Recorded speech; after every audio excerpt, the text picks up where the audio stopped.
Hello, this is Optimum Health Solutions, and I'm your host, OJ Odia. Today, we're going to talk about viral hepatitis. And because this month is a viral hepatitis month, as declared by the World Health Organization, and the World Hepatitis Day is 28th of July, we're going to talk about it and have a specialist in liver diseases and also in gastrointestinal diseases, Dr. Stellamaris Egboh. Doc, you are welcome. Thank you so much, Prof. Thank you. I'm happy that you are here and you are going to enlighten us on viral hepatitis. So, let's get into it. What is viral hepatitis? Okay, as a word of introduction, viral hepatitis, it's inflammation of the liver that is caused by viruses. There are various viruses that can cause inflammation of the liver. Some of them have predilection for the liver, like hepatitis A, B, C, D, and E. Why some of them don't actually have predilection for the liver, for instance, mycoplasma, cytomegalovirus, and other viruses. So now, hepatitis A and E are known to cause acute viral hepatitis. Why hepatitis B, C, and D are known to cause chronic viral hepatitis. Chronic means that most times they last beyond 6 months. And D cannot actually infect a host alone. So it usually needs the presence of hepatitis B. So it could come as a co-infection where it infects with hepatitis B at the same time. Or it could also come as a super infection where it infects a patient who already has hepatitis B virus infection. Okay, thank you very much. Thank you. So we have 5 viruses Exactly. that have a predilection for the liver. Yes, Prof. A, B, C, D, and E. Now, we talk about hepatitis A and hepatitis E. Can we just quickly talk about them because they are the ones that usually cause acute viral hepatitis, and they are not, the way they progress is slightly different from that of B, C, and D. B, D. That is B, D co-infection. Yes, Prof. Okay, so let's talk about hepatitis A. How is it transmitted? How do we contract it? So now, talking about hepatitis A and E, the route of transmission is actually different from B, C, and D. So A is usually through fecal-oral, like from the feces to the mouth. So it's usually transmitted via unwashed vegetables, or if there are foods that are kept not covered, maybe infected with flies. And it can also be transmitted via contaminated water. Hepatitis E is actually more common among pregnant women, and it usually causes a severe form of liver disease in pregnant women. So these two hepatitis usually present with acute symptoms, like more of sudden symptoms. So patients can present with fever, yellowness of the eyes. Sometimes there could be scratching, feeling of weakness, and sometimes they can also present with some obstructive symptoms, especially when there is congestion of the liver. So they can also present with clay-colored stool as well. So these are acute features. Yes, Prof. How, well, I don't want to use it. How severe can hepatitis A or hepatitis E get? Okay. After the initial few months of infection, does it continue? Does it have any complications and so on? Okay, so now hepatitis A and E usually resolve by themselves. So, but however, some patients can also present with severe forms of hepatitis A and E, what we call fulminant hepatitis, and is due to massive destruction of the liver cells. So this can occur in people whose immunity is not very adequate, and some patients can also present with what we call acute liver failure as well. But majority of the patients who have hepatitis A and E have their infections resolved on its own, usually within a month or usually less than 6 months if it's even prolonged. So, the result, is there any treatment for for A or for E? So there is really no specified antiviral, although there is immunization for hepatitis A. But usually when patients have hepatitis A and E, you just treat symptomatically. If patient has fever, you treat fever with drugs to lower temperature. Then you just monitor the patient, and it usually resolves on its own. Okay, so now let's go to B, C, And and D. D. Okay. How has this viral hepatitis C and hepatitis B had maybe D, we can add D to it at the same time. Exactly. How are they different from A and E? The mode of transmission and the progression of this illness. Okay. So these viruses B, C, and D are actually known to cause chronic viral hepatitis. So usually they can extend beyond 6 months, and their route of transmission is totally different from hepatitis A and E. So patients who have hepatitis B, C, and D can get infected through blood transfusion. It could be through sexual intercourse. It could be through sharing of sharps, razors, and clippers. Then it could also be through intravenous drug use for people who inject drugs. Then it could be through needle prick for healthcare workers or blood splashes. So these are the major routes of transmission of these viruses. And most of them usually do not come down with symptoms of hepatitis. For instance, fever, yellow eyes, itching. So most of them may even be infected without anybody knowing that they have hepatitis. So, and that's why we call it chronic viral hepatitis. So majority of them are diagnosed during routine screening, and that's why it's really very important that people get themselves screened to actually know if they have the virus or not. Okay, now this hepatitis B Okay.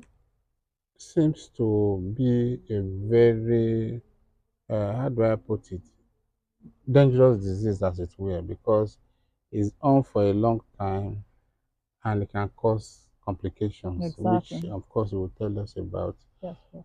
And then C mirrors B, the way it's also transmitted and the way it progresses. Exactly. So. What about D? Okay, so D doesn't infect a host on its own. So D can actually cause co-infection with B. It means a patient having hepatitis B and D infection at the same time. Or it could be a super infection, whereby a patient who already has hepatitis B virus infection now gets infected by hepatitis D. But basically, D has similar routes of transmission with hepatitis B and C. So let's concentrate on hepatitis B. Okay, There is vaccination for hepatitis B. Is exactly. there vaccination for C? No, there is no vaccination for hepatitis C, so it's more for B. Okay. So what are the complications of viral hepatitis B and C? Okay. So patients who have viral hepatitis B and C or D, B co-infection with D or superinfection can actually come with complications of chronic liver disease. And they can also have liver cancer. So when they have chronic liver disease, they can present with what we call ascites, just like swelling of the tummy. Then they can also sometimes develop engorged veins in the stomach or the esophagus, and they could lead to massive vomiting of blood. They can have their kidneys affected sometimes, what we call hepatorenal syndrome. Then they can also present with loss of consciousness, which is usually sudden, what we call hepatic encephalopathy.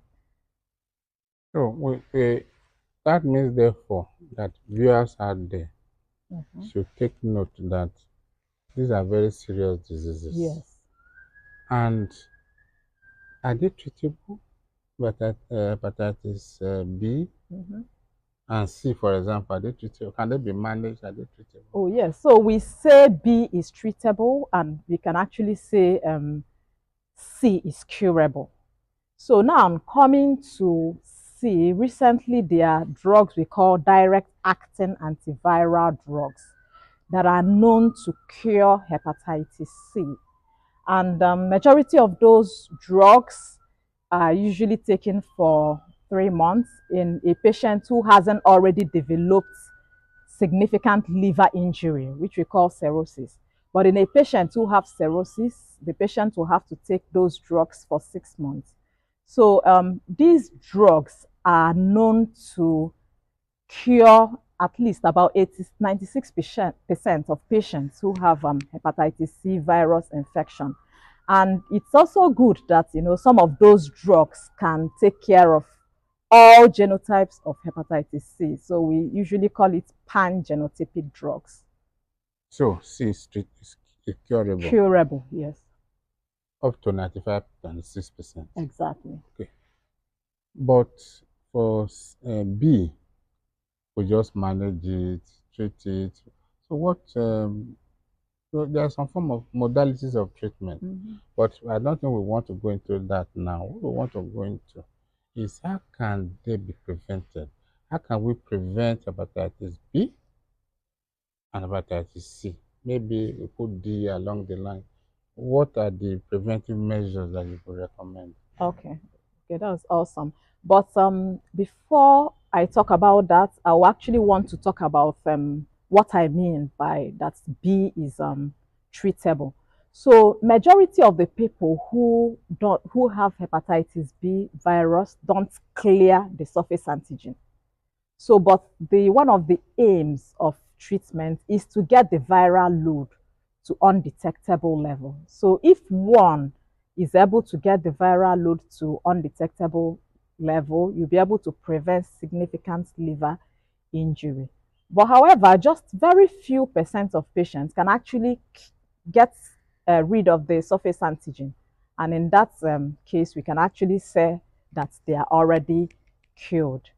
So now talking about the preventive measures for hepatitis B, C, or B co-infection with D, or superinfection with D.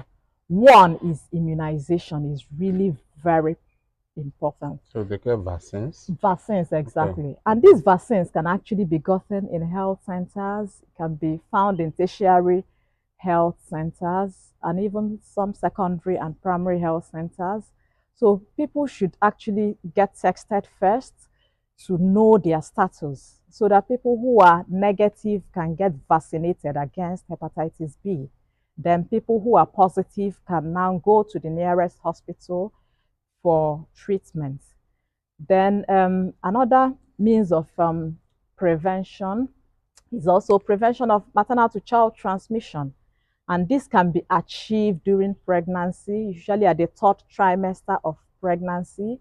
The pregnant woman can be given some drugs that will help to reduce the viral load and also reduce the risk of transmission.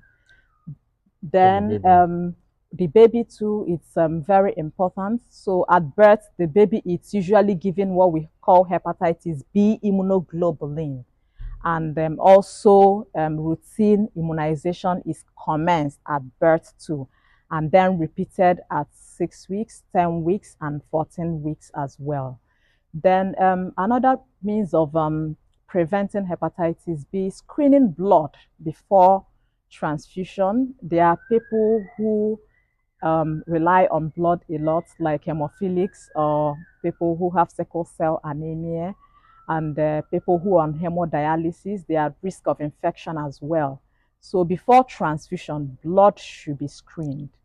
Then for health workers, there should be universal precautions. They should wear their gloves before seeing patients, and they should practice hand washing hygiene before seeing patients and even in between patients as well. There should be safe disposal of sharps, and they should actually get themselves screened too and possibly take immunization if they haven't taken immunization Before.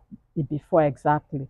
Then people shouldn't patronize places where unsterilized objects are being used, like patronizing quacks or traditional birth attendants. And hospitals should also try to sterilize their equipment before using it on the patients. And the ones that are disposable should be disposed after use. Then clippers too shouldn't be shared, or needles. People shouldn't keep sharing razors during manicure. So basically, prevention is about preventing contact with blood. Okay. So the preventive measures are just like that of HIV. Exactly. Okay. Now let's look at hepatitis A and E. Okay. What are the preventive measures for those ones? Okay. So since hepatitis A and E are usually gotten via contaminated food, one of the preventive measures is to wash foods and vegetables very well before taking them. And the food shouldn't be exposed. Food should be covered at all times. Then hand washing hygiene is also very necessary. Anybody who has gone to the toilet should actually wash his or her hands properly with soap before touching feet or even touching any body generally. Okay. Thank you very much. Thank you, Prof. So what you are telling our viewers is one, personal hygiene, Exactly. hand washing practices, just like for COVID or any other infectious Infectious disease, Lassa disease. fever, whatever. Exactly. And then as far as B, C, D are concerned, the normal preventive measures regarding exchange of body fluids. Exactly. So that is where we're going to draw the curtain, because we've talked about this, and also immunization. We've talked about that, Very isn't it? important. That they ensure that they get immunized. But is hepatitis B vaccine immunization schedule? Is it in the regular immunization schedule?